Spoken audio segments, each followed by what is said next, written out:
विषारी दारू प्राशन केल्यामुळं पुणे आणि पिंपरी चिंचवडमध्ये जवळपास 14 ते 15 नागरिकांचा मृत्यू झाल्याचे एक धक्कादायक प्रकार समोर आलेला आहे. आणि यानंतर पुणे शहरामध्ये सुरू असणारे अवैध दारूचे धंदे हे एक चर्चेच्या केंद्रस्थानी आलेले आहेत. मात्र या विषारी दारूचं प्राशन केल्यामुळं ज्या पद्धतीनं मृत्यू झालेत आणि त्यानंतर पोलीस प्रशासन ज्या पद्धतीनं कारभार करत आहे त्याच्यावरती अनेक प्रश्नचिन्ह उपस्थित होत आहेत. आज आपण या सगळ्या मृत्यूकांडामध्ये ज्यांचा मृत्यू झालेला आहे त्या अरुण डाडर यांच्या घरी आलेलो आहोत आणि त्यांच्या कुटुंबियांशी आपण संवाद साधणार आहोत. नेमकं काय झालं आहे, काय प्रकार घडला, काय म्हणजे ते दारू पिले होते आणि कामाला गेले होते ते सकाळी कामाला जाऊन आले ते आणि दुपारी 2-2:30च्या दरम्यानमध्ये त्यांना त्रास व्हायला चालू झाला. त्यावेळेस त्यांनी कॉल केला, आईला कॉल केला, भावाला कॉल केला आणि मग त्याच्यानंतर मग मला पण सांगितलं त्यांनी सांगितल्याच्या नंतर मी तातडीने इथं आले पळत आणि मग त्यांना इथं लिंबू सरबत वगैरे दिलं. ते खूप असं माशासारखे तरफडत होते आणि मग मी त्यांना इथून मग नंतर गाडी करून आपलं हॉस्पिटलला साने गुरुजी हॉस्पिटलमध्ये घेऊन गेले. बरं, हे सगळं घडलं त्यावेळी इथं कोण होतं त्यांच्यासोबत? कोणी नाही, फक्त शेजारचे होते.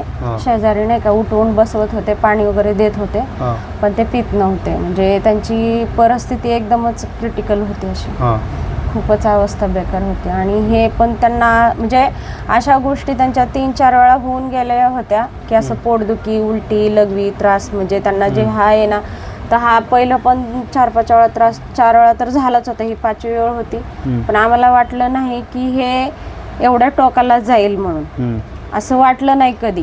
कारण हे पहिलं पण आधी झाल्यामुळं आम्ही एवढं मनावर नाही घेतलं, पण हे एकदमच आता भयंकर झालेलं आहे. आमचा माणूस तर काही परत येऊ शकणार नाही. पण सरकारने ह्याच्यावरती दारूबंदी करावी, जे काय असेल ते कारवाई करावी आणि सरकारने थोडीफार आर्थिक मदत करावी आम्हाला. बरं, पण आता हे सगळं घडलंय तर आता पोलिसांकडे अनेकांनी तक्रारी केल्या होत्या या दारूच्या संदर्भात. पोलिसांनी जर वेळीच ॲक्शन घेतली असते तर कदाचित तुमचे वडील वाचले असते, गेले नसते. आणि जेणेकरून पण आज आमच्या घरातला माणूस गेलाय. ह्याच्या पहिलं पण 3-4 दिवसापूर्वी पण 3-4 जण गेलेले आहेत आणि अजून पुढं पण असं कुणी जाऊ नये ह्याच्यावर सरकारने काहीतरी ॲक्शन घ्यावं आणि याला कारणीभूत फक्त सरकारच आहे. बरं, आता तुम्ही ज्या भागामध्ये राहता इथं खूप सगळे आता काही नेते मंडळी येऊन गेले, त्यांनी सांगितले तर गांजा विकला जातो, दारूचा व्यवसाय खूप मोठ्या प्रमाणाचा, खरं आहे काय? म्हणजे ते तर नाही सांगू शकत आम्ही, कारण का की आम्हाला माहीत नाही आहे इथं आसपास आम्ही, आणि जेणेकरून आम्ही लेडीज असल्यामुळे आम्ही कुठं विचारायला जाऊ पण शकत नाही आहे आणि हे माहीत पण नाही आहे आम्हाला कुठं आहे हे. आमचे वडील ज्यावेळेस बाहेर जात होते कामानिमित्त बाहेर पडत होते त्यावेळेस ते दारू पिऊन यायचे घरी आणि कधी कोणाला त्रास दिला नाही, बाहेर कधी कोणाशी भांडणं केले नाही, शिवीगाळ केली नाही, घरात कधी कोणाला त्रास दिला नाही.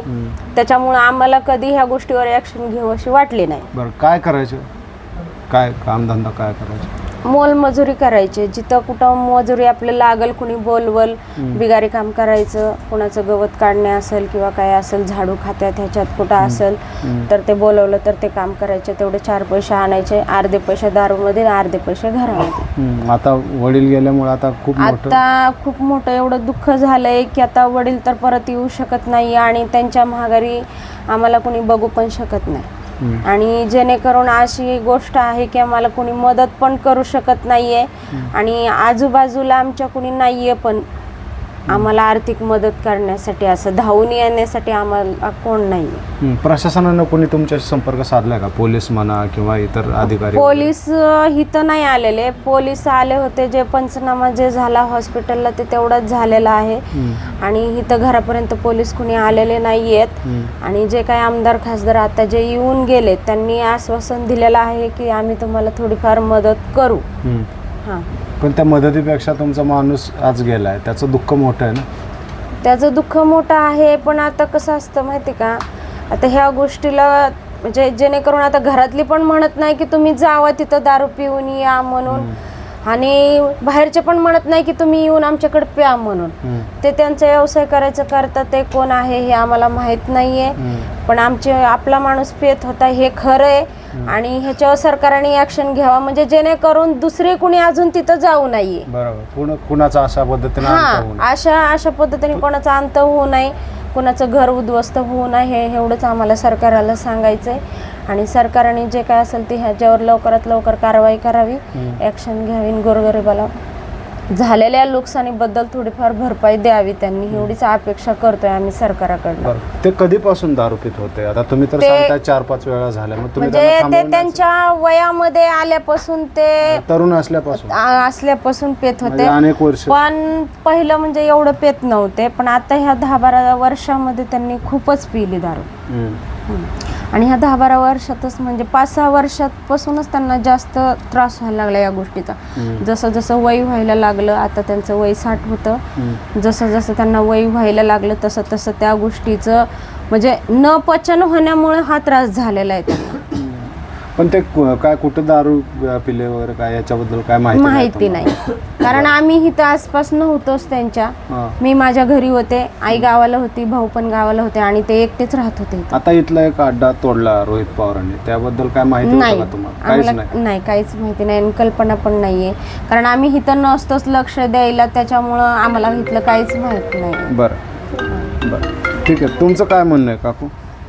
त्यांच्याकडे माईक द्या. तुम्ही इथं नव्हता? नाही, मला काहीच माहित नाही. तू बोलते तिला. बरं, ठीक आहे, धन्यवाद.